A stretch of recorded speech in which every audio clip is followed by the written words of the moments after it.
ನಾವು ಈ ದೇವಸ್ಥಾನಕ್ಕೆ ಬೆಳಿಗ್ಗೆ ಮೆಜೆಸ್ಟಿಕ್ನಿಂದ 7:30ಗೆ ಹೊರಡುವಂಥ ಗೋಲ್ ಗುಂಬಸ್ ಎಕ್ಸ್‌ಪ್ರೆಸ್‌ನಲ್ಲಿ ಸ್ಟಾರ್ಟ್ ಮಾಡಿದ್ವಿ. ಸೊ ಪಾಂಡವಾಪುರಕ್ಕೆ ರೀಚ್ ಆಗೋಷ್ಟರಲ್ಲಿ 9:45, 2.5 ಅವರ್ ಜರ್ನಿ ಆಯಿತು. ಪಾಂಡವಾಪುರಕ್ಕೆ ಬಂದರೆ ನಮಗೆ ಬಸ್ಸಸ್ ಸಿಕ್ಕಿಲ್ಲ. ಸೊ ನಾವು ಅಲ್ಲಿಂದ ಆಟೋಲ್ಲಿ ಹೋದ್ವಿ. ಶೇರ್ ಆಟೋಲ್ಲಿ ಆದರೆ ಒಬ್ಬರಿಗೆ ₹200 ತೊಗೊತಾರೆ. ಹೋಗಿ ಮತ್ತೆ ಅವರೇ ರಿಟರ್ನ್ ಕರ್ಕೊಂಬಂದು ಬಸ್ ಸ್ಟಾಪಿಗೆ ಬಿಡ್ತಾರೆ. ನಾವು ಸಪ್ರೇಟ್ ಆಟೋ ಮಾಡ್ಕೊತೀವಂದರೆ ₹700-800 ತೊಗೊತಾರೆ. So hello friends, welcome to my YouTube channel. Friends, ಇವತ್ತು ನಾವು ಬಂದಿರೋದು ಭೂವರಹ ಸ್ವಾಮಿ ಟೆಂಪಲ್.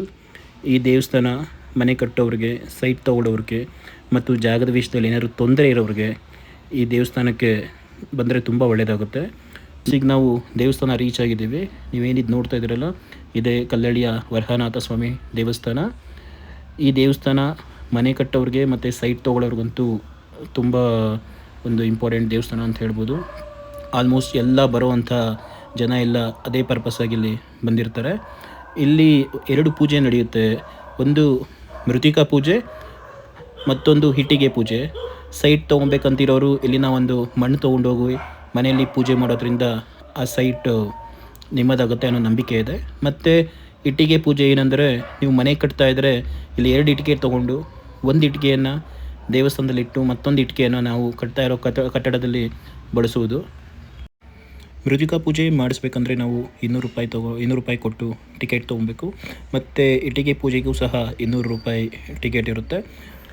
ನೀವು ₹200 ಕೊಟ್ಟು ಟಿಕೆಟ್ ತೊಗೊಂಡಿದ ನಂತರ ಮಣ್ಣು ಅಥವಾ ಇಟ್ಟಿಗೆನ ಆ ದೇವರ ಮುಂದೆ ಇಟ್ಟು ನಿಮ್ಮ ಹೆಸರಿನಲ್ಲಿ ಪೂಜೆ ಮಾಡಿಕೊಡ್ತಾರೆ.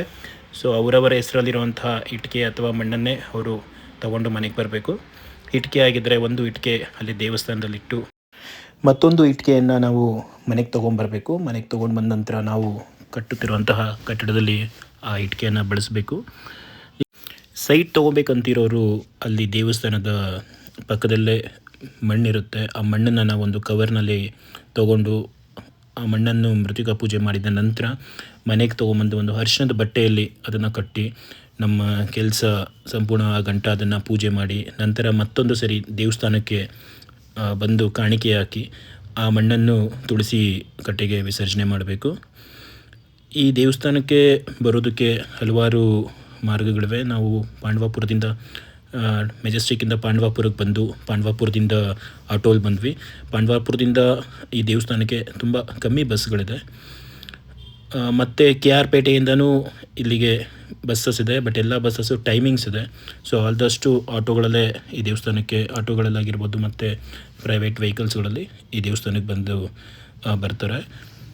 ಮತ್ತು ಒಂದು ಸರಿ ಪೂಜೆ ಆದ ನಂತರ, ಇಟ್ಟಿಗೆ ಮತ್ತು ಮೃತ್ತಿಕಾ ಪೂಜೆ ಆದ ನಂತರ ನಾವು 11 ಪ್ರದಕ್ಷಿಣೆಯನ್ನು ಸುತ್ತಬೇಕು. ಈ ದೇವಸ್ಥಾನದ ಸುತ್ತ 11 ಪ್ರದಕ್ಷಿಣೆಯನ್ನು ಸುತ್ತಬೇಕು. ಮತ್ತು ಫ್ರೆಂಡ್ಸ್, ಇಲ್ಲಿ ಭೂವರಹ ಸ್ವಾಮಿ ವಿಗ್ರಹ ಏನಿದೆಯೋ 15 ಅಡಿ ಇದೆ ಮತ್ತು ಭೂದೇವಿಯ ಒಂದು ವಿಗ್ರಹ 3.5 ಅಡಿ ಇದೆ. ಈ ದೇವಸ್ಥಾನ ಹೇಮಾವತಿ ರಿವರ್ನ ದಡದಲ್ಲಿ ಇರುವಂಥದ್ದು. ಈ ದೇವಸ್ಥಾನಕ್ಕೆ 2.5 ವರ್ಷದ ಇತಿಹಾಸ ಇದೆ. ಸೊ ಹೊಯ್ಸಳರ ಕಾಲದಲ್ಲಿ ಈ ದೇವರು ಮೂರ್ತಿ ಇತ್ತು ಎಂಬ ಇತಿಹಾಸ ಇದೆ. ಫ್ರೆಂಡ್ಸ್, ಈಗ ದೇವರ ಪೂಜೆ ಹಾಗೂ ಪ್ರದಕ್ಷಿಣೆ 2 ಮುಗ್ದಿದೆ. ನಾವಿನ್ನು ದೇವಸ್ಥಾನದಿಂದ ಹೊರಡ್ತಾ ಇದ್ದೀವಿ. ಸೊ ನೋಡ್ಬೋದು ಫ್ರೆಂಡ್ಸ್, ಈ ದೇವಸ್ಥಾನ ಇನ್ನೂ ಕನ್ಸ್ಟ್ರಕ್ಷನ್ ಮಾಡ್ತಾ ಇದ್ದಾರೆ. ಇನ್ನೂ ಒಂದು 2-3 ವರ್ಷ ತೊಗೊಬೋದು ಈ ದೇವಸ್ಥಾನ ಕಂಪ್ಲೀಟಾಗಿ ಕನ್ಸ್ಟ್ರಕ್ಷನ್ ಮಾಡೋದಕ್ಕೆ. ಸೊ ಈಗಲೇ ಇಷ್ಟು ವೀಕೆಂಡಲ್ಲಿ ಇಷ್ಟು ಕ್ರೌಡ್ ಆಗ್ತಾಯಿದೆ ಅಂದರೆ ಇನ್ನು ಒಂದು ಸತಿ ಈ ಕನ್ಸ್ಟ್ರಕ್ಷನ್ ಆದಮೇಲೆ ಜಸ್ಟ್ ಇಮ್ಯಾಜಿನ್ ಮಾಡ್ಕೊಳ್ಳಿ ಇನ್ನು ಎಷ್ಟು ಜನ ಸೇರ್ಬೋದು ಇಲ್ಲಿ ವೀಕೆಂಡಲ್ಲಿ. ಸೊ ನೀವು ಸಹ ಒಂದು ಸತಿ ಈ ದೇವಸ್ಥಾನ ವಿಸಿಟ್ ಮಾಡಿ. ಈ ಸತಿ ಎಲ್ಲೂ ಮಳೆ ಚೆನ್ನಾಗಾಗಿಲ್ಲ. ಸೊ ಮಳೆ ಚೆನ್ನಾಗಿ ಆಗಿದ್ರೆ ಸೊ ಹೇಮಾವತಿ ರಿವರಲ್ಲಿ ಇನ್ನೂ ಫುಲ್ ನೀರಿರೋದು ಮತ್ತು ನೋಡೋದಕ್ಕೆ ಒಳ್ಳೆ ವ್ಯೂ ಸಿಗೋದು. ಫ್ರೆಂಡ್ಸ್, ಪೂಜೆ ಎಲ್ಲ ಆದಮೇಲೆ ಇಲ್ಲೇ ಊಟದ ವ್ಯವಸ್ಥೆ ಮಾಡಿರ್ತಾರೆ. ಸೊ ಊಟದ ಒಂದು ಹಾಲ್ ಸಹ ಇದೆ. ಸೊ ಇಲ್ಲಿ ನಿಮಗೆ ಪ್ರಸಾದ ಎಲ್ಲ ಕೊಡ್ತಾರೆ.